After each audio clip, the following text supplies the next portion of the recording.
In our previous lesson, we looked at nation and state under basic concepts. In this lesson, we want to look at democracy. Now, democracy is one of the key elements of government. But by the end of this lesson, you should be able to explain what is meant by democracy. Now, let's look at the meaning of democracy. The word democracy comes from the Greek word demos, krata, or kratia, which means rule of the people. So in democracy, we are talking about the people ruling.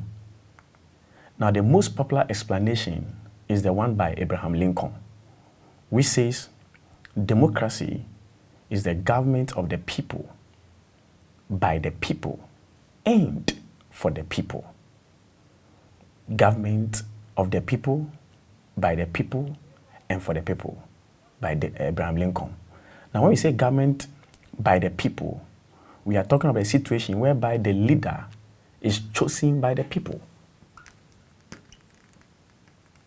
That is why in Ghana, if you're not a Ghanaian, you can never be a president, or you can never be an MP. Government by the people. The leader must always be by the people. Now, we have two types of democracy. We have what we call the direct and the indirect democracy. Now, direct democracy is where the people actually rules or engage in democratic activities directly, or engage in decision making directly. This was practiced in the ancient Greece. But in our days, we cannot have direct democracy because of the population. So we do what we call the indirect democracy, also known as representation or representative democracy. Now, let's talk about the features of democracy. The first one is majority rule. In a democratic government, it is the majority that rules. Another one is periodic election. That is why you see that in Ghana, and every 4 years we have election. It's a democratic feature. Then tolerance of varied views. In a democratic state, we must tolerate and accept the views of others. Now, tolerance simply means I don't agree with you, but you have the right to speak, so I allow you to do that. Then we have respect for human rights and freedoms. Then the last one, existence of free press. These are the features of a democratic state. So if you see these things in a state, then it means that the state is a democratic state. But as you have levels of democracy, we have mature democracy, like in the case of US. In Ghana, we are still growing. Now let's talk about advantages of democracy.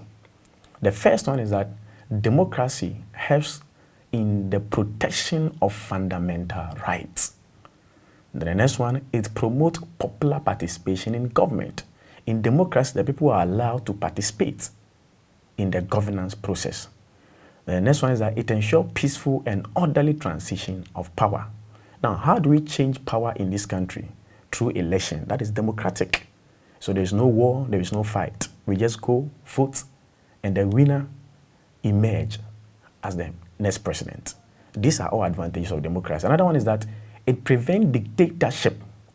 In a democratic state, the leader does not just dictate to the people, because it is the rule of the people. So the leader listens to the views of the people and implements it.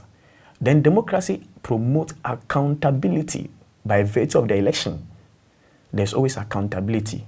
The leader comes to the people or goes to the people and gives an account of what he has done over the period. And then again, if the people are pleased, they ask him to continue or change the leader. So democracy promotes accountability. Now let's look at the disadvantages as well. The first one is it's expensive to operate. Democracy is very expensive. You know, the process of democracy makes it expensive. The conduct of election is very expensive. And that's why some people find it difficult to practice democracy because of the cost involved. And the next one is that it might produce incompetent people. What do we mean? In a democratic state, anybody with money can contest for an election and the person might win. It doesn't mean that the person is competent. Everybody has the right to contest. And in our days, if you have money, you can emerge as the winner. So sometimes democracy produces incompetent people. Sometimes too, The person might not be competent, but is loved by the people. And just like sometimes in our schools, we vote for some leaders, we just love them, even though we know that they are not good. So that is it. Then the next disadvantage is that democracy slows down decision making. In other words, in a democratic government, before decisions are taken, it must go through the processes. For instance, if the executive wants to do anything, he must submit it to the legislature. They have to go through it. So all these things delay decision making. Now, unlike autocratic regime, where the leaders grew by decree, or better still, a coup d'etat, which is not quite good. Now, disadvantages also, we can talk about the fact that it sometimes gives platform for destructive criticisms.